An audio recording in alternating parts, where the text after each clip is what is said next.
तो हेलो बच्चों, कैसे हैं आप लोग। आशा करते होंगे बहुत मस्त होंगे और खूब मन से पढ़ाई लिखाई चल रहा होगा, क्योंकि आप लोग इस बार देने वाले हैं 12th बोर्ड की परीक्षा। 12th की बोर्ड की परीक्षा के लिए आप सभी को बहुत बहुत शुभकामनाएं और हार्दिक बधाई। तो आज जो है हम लोग ऑर्गेनिक केमिस्ट्री का वायु मॉलिक्यूल्स जैव अणु का चैप्टर लेकर आ गए हैं आपके सामने। तो देखिए, इस जैव अणु चैप्टर से आप लोग को बहुत बेहतर जो है प्रश्न परीक्षा में देखने के लिए मिलता है। बहुत महत्वपूर्ण चैप्टर है, इसलिए हम लोग जो है जैव अणु को बेहतर तरीके से समझेंगे। तो देखिए, ध्यान रखिएगा, अनऑर्गेनिक केमिस्ट्री का वायु मॉलिक्यूल्स जैव अणु है।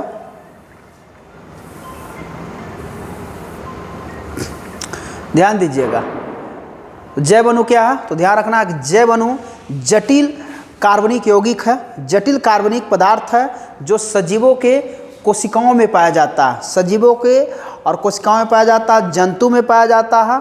और यह जो है कोशिकाओं को रख रखाव करता है, मरम्मत करता है, तथा इससे क्या मिलती है, ऊर्जा की प्राप्ति होती है, एनर्जी प्राप्त होता है। उसे हम लोग क्या कहते हैं, जैव अणु, वायु मॉलिक्यूल्स कहते हैं। जैसा कि देखिए यहाँ पर बताया गया है आपको कि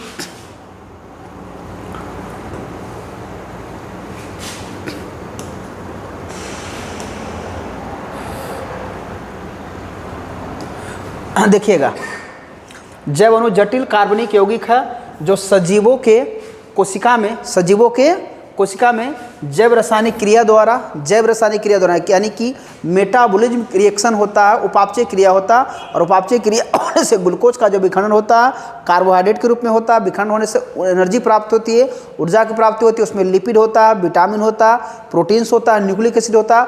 सारे के सारी क्रियाएँ कोशिकाओं में चलते रहता है, ठीक है।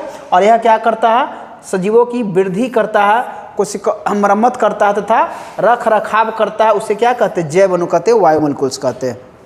चलिए ठीक है, उदाहरण को समझना है, एग्जाम्पल को हम लोग देख लेते हैं। आपका हो गया कार्बोहाइड्रेट्स, है ना, आपका हो गया प्रोटीन, आपका हो गया लिपिड, वसा, एंजाइम, है ना, हार्मोन, ठीक है, एमिनो अम्ल, न्यूक्लिक अम्ल, विटामिन, ये सब का सब क्या है, जैव अणु है, वायु मॉलिक्यूल्स है, ठीक है। ध्यान रखिएगा।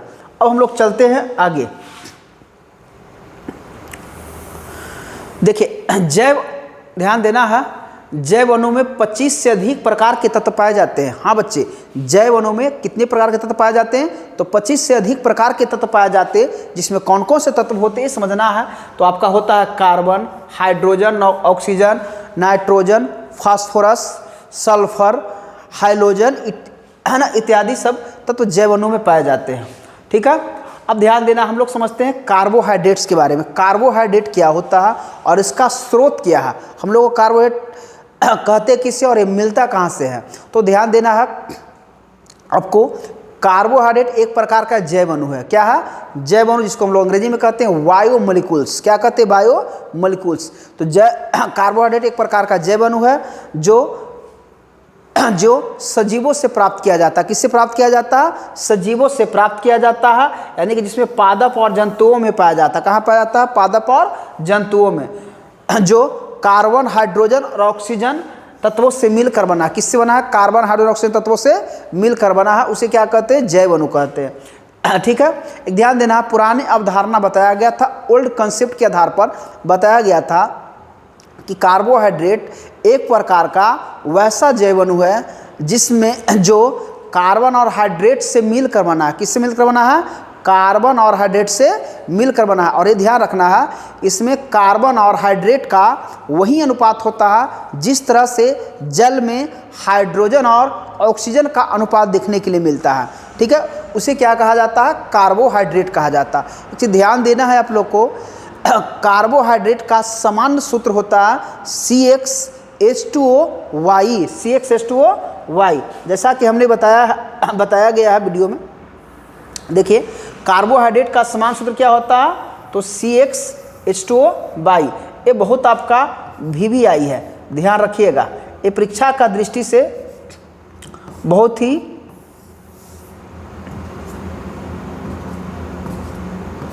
VVI है, आपका ऑब्जेक्टिव में देखने के लिए मिलेगा। कार्बोहाइड्रेट का समान सूत्र क्या होता है, तो CxH2OY होता है, ठीक है। तो कार्बोहाइड्रेट कार्बन एवं हाइड्रेट का वैसा यौगिक है जिसमें कार्बन हाइड्रेट का वह अनुपात होता है जिस तरह से जल में हाइड्रोजन और ऑक्सीजन का अनुपात होता है। देखिए हम लोग जानते हैं कि जल का सूत्र होता है H2O। जल का सूत्र क्या होता है? जल का सूत्र होता है H2O।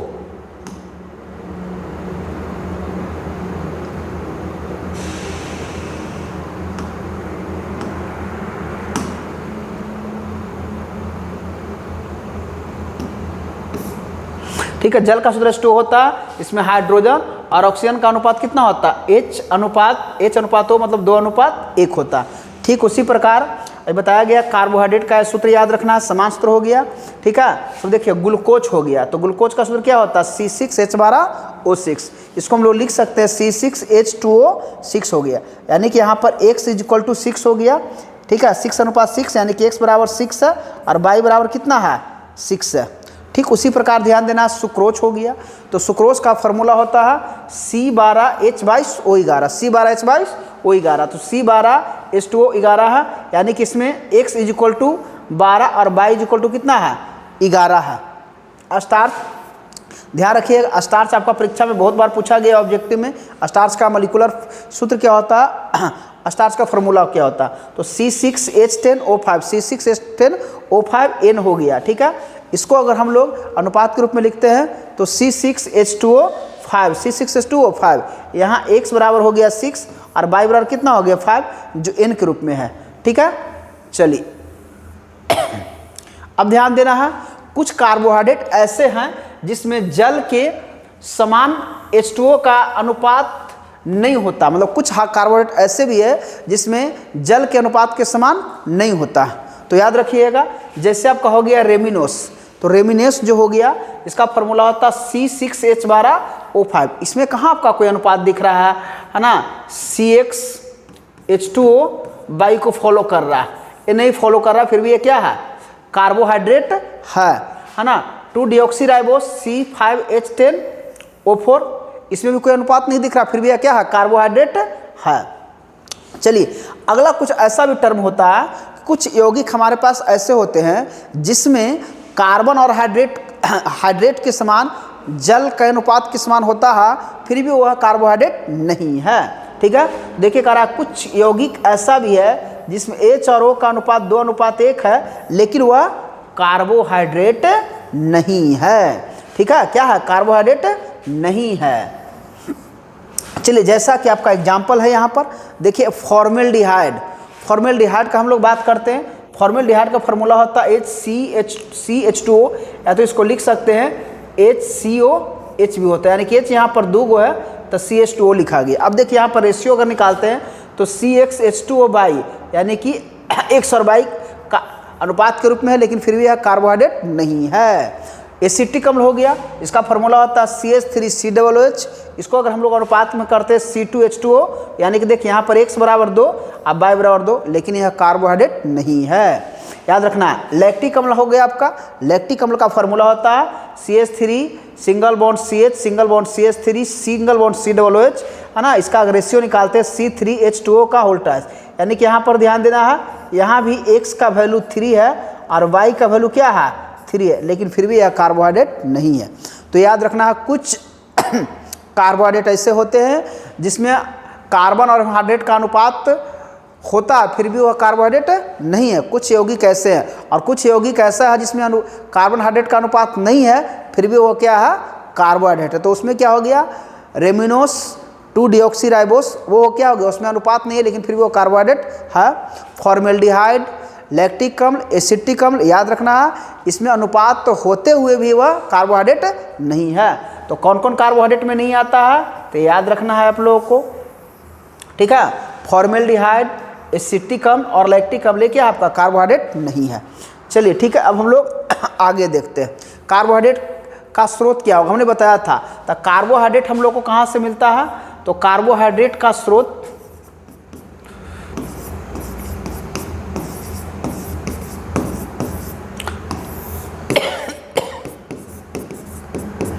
तो आपको मिलता है कहाँ से? तो कार्बोहाइड्रेट मिलता है ना, पादप एवं जंतुओं से। कहाँ से मिलता है? पादप एवं जंतुओं। पादप में हो गया हरी साग सब्जी, जो भी हम लोग खाने पीने के लिए उपयोग करते हैं, हरी साग सब्जी हो गया, फल हो गया, है ना, साग सब्जियाँ हो गया, उसमें हो गया या तो अंडा मांस मछली सब खाते, उसमें भी कार्बोहाइड्रेट की मात्रा पाई जाती है। चलिए, कार्बोहाइड्रेट की आधुनिक परिभाषा बताया गया है। आधुनिक परिभाषा के आधार पर पता चला कार्बोहाइड्रेट में क्या है कि उसमें बहुत सारे हाइड्रोक्सी क्रियात्मक समूह होते हैं। ठीक है, तो पॉलीहाइड्रोक्सी एल्डिहाइड, पॉलीहाइड्रोक्सी एल्डिहाइड एवं पॉलीहाइड्रोक्सी कीटोन के व्युत्पन्न रासायनिक यौगिक को कार्बोहाइड्रेट कहा जाता है। ठीक है, या तो ये ध्यान रखना है, पॉलीहाइड्रोक्सी यौगिक है जिसमें, है ना, एल्डिहाइड या कीटोनिक क्रियात्मक समूह उपस्थित होता है, उसे कार्बोहाइड्रेट कहते हैं। उसे क्या कहते हैं? कार्बोहाइड्रेट कहते हैं। जैसे सुक्रोज, सुक्रोज का फॉर्मूला होता है C12H22O11, glucose C6H12O6, fructose, fructose का भी फॉर्मूला याद रखना है C6H12O6, ग्लैक्टोस, इसका भी फॉर्मूला होता है C6H12O6। ठीक है, ये सब का सब क्या है? कार्बोहाइड्रेट है, जिसमें पॉलीहाइड्रोक्सी यौगिक है जो कीटोनिक या तो एल्डिहाइड क्रियात्मक समूह रखता है। ठीक है, चलिए, हम बता रहे थे कि कार्बोहाइड्रेट का स्रोत पादप है, हरी साग सब्जी, फल फूल, चावल, गेहूं इत्यादि पाया जाता है। जंतु में मांस मछली, अंडा, दूध, मक्खन, इस समय भी कार्बोहाइड्रेट की मात्रा पाई जाती है। चलिए, पादप जो है, पादप पेड़ पौधे जो हो गया, तो पेड़ पौधे कार्बोहाइड्रेट का निर्माण प्रकाश संश्लेषण क्रिया द्वारा करता है। कौन सा क्रिया? प्रकाश संश्लेषण, जिसको हम लोग बोलते हैं फोटोसिंथेसिस रिएक्शन। ठीक है, ध्यान देना। कार्बोहाइड्रेट का जैविक कार्य, कार्बोहाइड्रेट का जैविक कार्य क्या होता है? तो यह शरीर को उष्मा एवं ऊर्जा प्रदान करता है। कार्बोहाइड्रेट से ही हम लोग को क्या मिल रहा है? उष्मा और ऊर्जा मिल रहा है ना। पादप एवं जंतुओं में कोशिका झिल्ली का निर्माण कर रहा है। ठीक है, पादपों के कंकाल बनाता है कार्बोहाइड्रेट। कोशिका का क्या है? यह ईंधन है, इसलिए ग्लूकोज को कोशिकीय ईंधन कहते हैं, और ग्लूकोज क्या है? एक प्रकार का कार्बोहाइड्रेट है। ठीक है, चलिए, तो हम लोग आगे देखते हैं।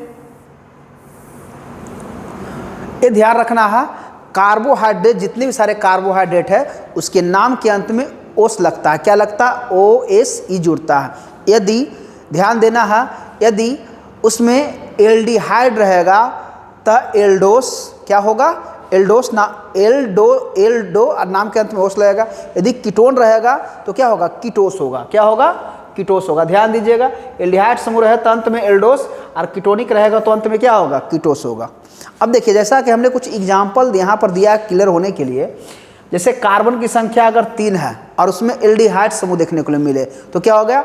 एल्डोट्रायोस।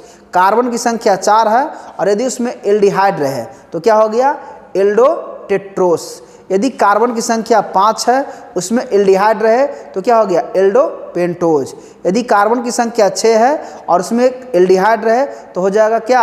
एल्डोहेक्सोज। यदि कार्बन की संख्या 7 है, उसमें एल्डिहाइड रहे तो क्या हो गया? एल्डोहेप्टोज। क्लियर हो गया? यहाँ तो कोई दिक्कत नहीं है। उसी प्रकार सेम एज, यदि कार्बन की संख्या 3 है और उसमें कीटोन समूह पाया जाता है तो हो जाएगा कीटोट्रायोस, कीटोट्रायोस। यदि कार्बन की संख्या 4 है और उसमें कीटोनिक समूह है तो हो जाएगा आपका क्या है ना? कीटोटेट्रोस। 5 कार्बन की संख्या रहेगा तो कीटोपेंटोस। यदि कार्बन की संख्या 6 है तो कीटोहेक्सोज। कार्बन की संख्या 7 है, कीटोहेप्टोस। तो इस तरह से एल्डिहाइड और कीटोन क्रियात्मक समूह के आधार पर उसका नाम को बांट दिया गया है। ये ध्यान रखना है आप लोगों को, जैसा कि आपको यहाँ सारा बताया गया है, ध्यान रखिएगा। चलिए, अब आपका आ गया कार्बोहाइड्रेट का वर्गीकरण, क्लासिफिकेशन ऑफ कार्बोहाइड्रेट। तो ध्यान देना है, कार्बोहाइड्रेट को है ना बांटा गया है। तो ध्यान देना, कार्बोहाइड्रेट को निम्न प्रकार बांटा गया। एक बांटा गया आपका जल अपघटन के आधार पर, जैसा कि बताया गया है। जल अपघटन के आधार पर कार्बोहाइड्रेट 3 प्रकार के होते हैं। मोनोसैकेराइड, जैसा कि यहाँ बताया गया है, मोनोसैकेराइड, ओलिगोसैकेराइड और पॉलीसैकेराइड। ठीक है, कार्बोहाइड्रेट को सैकेराइड भी कहते हैं क्योंकि अधिकांशतः कार्बोहाइड्रेट स्वाद में मीठे होते हैं। ठीक है, चलिए, स्वाद के आधार पर कार्बोहाइड्रेट को 2 बांट में बांटा गया है, शर्करा और क्या होता है? और शकरा। शर्करा को कहते हैं शुगर, अशर्करा को कहते हैं नॉन शुगर। ये ध्यान रखना, ठीक है। चलिए, है ना, इलेक्ट्रॉन डोनेट एवं अपचायक प्रकृति के आधार पर कार्बोहाइड्रेट को दो भागे बांटा गया। एक होता है आपका अपचायक शर्करा और दूसरा होता है अनअपचायक शर्करा। अपचायक शर्करा जो होता है इसको बोलते हैं रिड्यूसिंग एजेंट, क्या कहते हैं, रिड्यूसिंग एजेंट, और अनअपचायक को कहते हैं नॉन रिड्यूसिंग एजेंट, ठीक है। चलिए, हम लोग जानते हैं, है ना, जल अवघटन के आधार पर जो कार्बोहाइड्रेट को बांटा गया उस सभी को हम लोग परिभाषित करेंगे। देखिए, आपके सामने स्क्रीन पर दिख रहा होगा मोनोसैकेराइड, तो ध्यान देना है, मोनोसैकेराइड सबसे सरल कार्बोहाइड्रेट होता है। मोनोसैकेराइड क्या होता है, हाँ जी, मोनोसैकेराइड सबसे सरल कार्बोहाइड्रेट होता है जिसका जल अपघटन नहीं किया जा सकता है, जिसका जल अपघटन नहीं किया जा सकता। इसमें ध्यान देना है, कार्बन की संख्या C3 से लगभग C7 C8 तक होता है, C3 से C7 C8 तक होता है, ठीक है। ध्यान रखना है, जैसे इसका एग्जाम्पल हो गया आपका ग्लूकोज है, ग्लूकोज है, ध्यान रखिएगा। आपका फ्रक्टोस हो गया, ग्लूकोज का फार्मूला C6H12O6, फ्रक्टोस बोलेगा तो उसका भी फार्मूला C6H12O6, ग्लैक्टोस बोलेगा उसका भी फार्मूला C6H12O6। उसके बाद ग्लिसरैल्डिहाइड है C3H6O है, O3 है, एरिथ्रोस है C4H8O4 है, राइबोस है C5H10O5 है। ये सब का सब आपका क्या है, सरल कार्बोहाइड्रेट है ना, जो आपका सिंपल कार्बोहाइड्रेट है जिसको मोनोसैकेराइड कहेंगे और इसका जल अपघटन करना संभव नहीं है। ध्यान देना है, प्राकृतिक में लगभग 20 जो है मोनोसैकेराइड पाया जाता है। कितना पाया जाता है, 20 पाया जाता है। इसमें कार्बन की संख्या C3 से C8 तक होता है। कितना होता है, C3 से C8 तक। अगला हम लोग को समझना है उसी तरह से ओलिगोसैकेराइड, ठीक है, क्या, ओलिगोसैकेराइड। तो ओलिगोसैकेराइड क्या हो गया, तो ओलिगोसैकेराइड वैसा कार्बोहाइड्रेट है जिसका जल अपघटन करने पर 2 से 10 मोनोसैकेराइड प्राप्त किए जाते हैं, उसे ओलिगोसैकेराइड कहा जाता है। ध्यान देना, जैसे आपका हो गया सुक्रोज, क्या हो गया, आपका हो गया सुक्रोज, आपका हो गया माल्टोस, ठीक है, आपका हो गया ग्लैक्टोस। इस सब का जल अपघटन करने पर 2 से 10 मोनोसैकेराइड प्राप्त किए जा सकते हैं, ठीक है।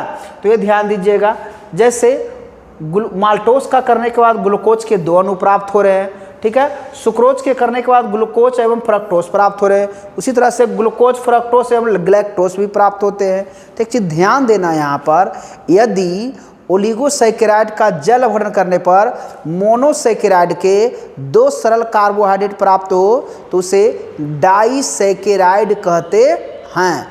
यदि ओलिगोसैकेराइड के जल अपघटन करने पर 3 मोनोसैकेराइड प्राप्त होंगे तो उसे ट्राइसैकेराइड कहते हैं। क्या कहते हैं, ट्राइसैकेराइड। उसी प्रकार यदि, है ना, यदि ध्यान देना है ना, 4 अणु प्राप्त होगा ओलिगोसैकेराइड के जल अपघटन करने के बाद, 4 मोनोसैकेराइड बनेंगे तो उसे टेट्रासैकेराइड कहेंगे। क्या कहेंगे, टेट्रासैकेराइड कहेंगे। क्लियर है, आशा करते हैं यहाँ तक आप लोगों को बहुत अच्छा लगा होगा।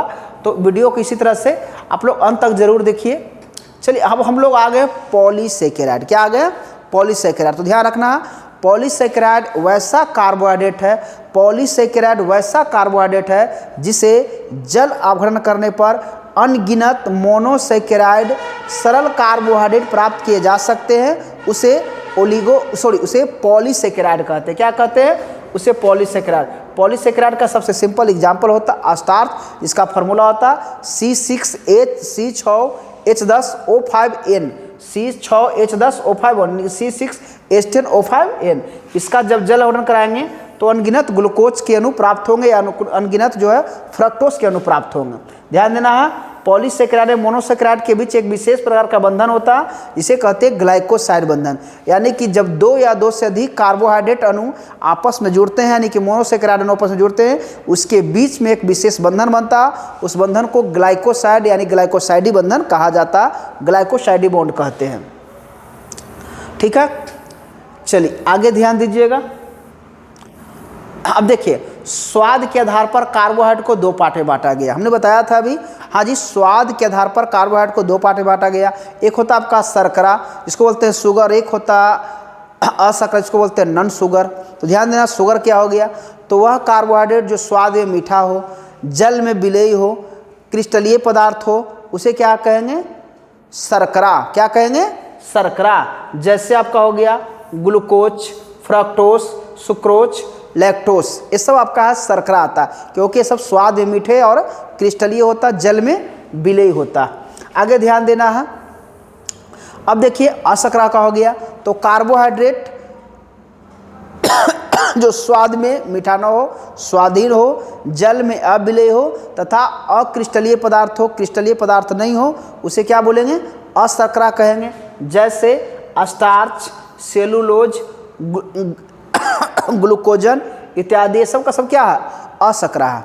अब ध्यान देना है ना, इलेक्ट्रॉन डोनेट और है ना रिड्यूसिंग नेचर के आधार पर कार्बोहाइड्रेट को दो पार्ट में बांटा गया था। कितने पार्ट के, हाँ जी कितने पार्ट में, दो पार्ट में। एक होता है आपका अपचायक शर्करा। अपचायक शर्करा के बारे में जान लेंगे हम लोग, इसको बोलते हैं रिड्यूसिंग शुगर। अपचायक शर्करा क्या होता, तो वह कार्बोहाइड्रेट होता है जो अन्य अणुओं को अपचयित कर देता है तथा इलेक्ट्रॉन डोनेट करता है, उसे क्या कहते हैं, अपचायक शर्करा कहते हैं। और चीज ध्यान देना है कि अपचायक शर्करा वैसा शर्करा होता है जो फेलिंग घोल में लाल अवक्षेप देता है। कैसे देता है, फेलिंग घोल में लाल अवक्षेप देता है ना, फेलिंग घोल में लाल अवक्षेप देता है तथा बेनेडिक्ट घोल को अपचयित कर देता है। क्या करता है, बेनेडिक्ट घोल को अपचयित कर देता है तथा टॉलेंस अभिकारक के साथ सिल्वर दर्पण देता है, उसे अपचयित शर्करा कहा जाता है। ध्यान देना है, ठीक है। चलिए अब ध्यान दीजिए, आप अनअपचायक शर्करा तो डायरेक्ट उसका सारा उल्टा हो जाएगा।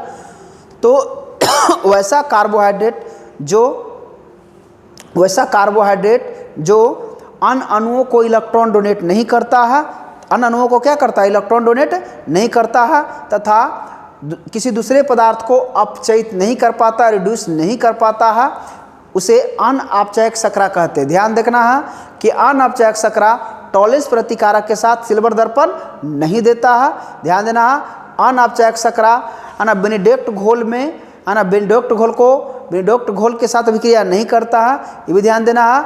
अनअपचायक शर्करा है ना फेलिंग घोल के साथ लाल अवक्षेप नहीं देता है। तो सब का सब क्या हो गया, आपका अनअपचायक शर्करा हो गया। तो आशा करते हैं कि आपका वीडियो बहुत अच्छा लगा होगा, और वीडियो अच्छा लगा होगा तो अपने दोस्तों के पास, अपने मित्रों के पास शेयर करना ना भूलेंगे। चलिए है ना, बहुत बहुत सभी को धन्यवाद। इसी तरह से वीडियो में अंत तक बने रहें और लास्ट तक हमारे चैनल को सब्सक्राइब करते रहें। धन्यवाद।